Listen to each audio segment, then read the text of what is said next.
راځئ نن راته رښتیا ووایئ په چا باندې دغسې حالات تیر شوي دي او بیا په کومه طریقه باندې خپل قاري صاحب خپل استاد محترم راویښ کړي یې رښتیا راسره په نن په کمنټ کې شریک کړئ او یو بله خبره به هم راسره شریکه کړئ چې په دې ژوند کې څومره سکون و څومره اطمینان پکې و څومره خوشحالي پکې و دا به هم راته ووایئ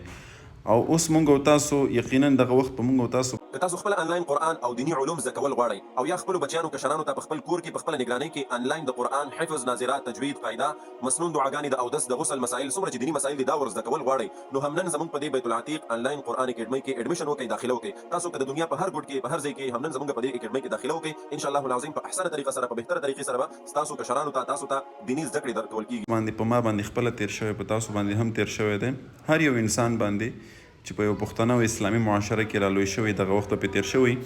خو اوس زه او تاسو د زندګۍ په یو داسې مرحله کې ور داخل شوي یو چې څه ناڅه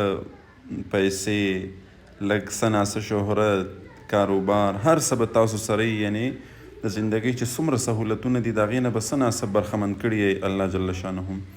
خو دا راته ووایي چې په دې وخت کې څومره سکون و یعنی دغه تیر شوی او اوس څومره سکون محسوسوئ دا به راته خامخا وایي نو ما ته خو پکې ډېر سکون ښکاري ګوره دا اوس څومره کلک په دې خوب کې ورننوتلی ښه کلک کلکې خوځوي د راویښولو کوشش کوي خو دی نه راویښېږي وجه څه ده سکون ټینشن فری زندگی ده هیڅ یو ټینشن نه لري بس خپل سبق او ډوډۍ او خوب دا اوس وګوره راویښوئ که نه چېرته راویښېږي نو دا راویښولو مې په دې غرض چې ما ویلې چې سملی سر ولګئ په دې غرض مې راویښ کړو ځکه چې دغسې بیا یو ساعته پورې پروت نو سټې هم درد کوي بیا ورته نور تکلیف جوړیږي نو په دې وجه مې راویښ کړو ما ویل چې سملی ځان طرف ته مې هم رامخ کړو پې درسګاه کې ناست وم زه نو په دې مې چې نظر پرېوتو نو یو کلیپ مې ستاسو دپاره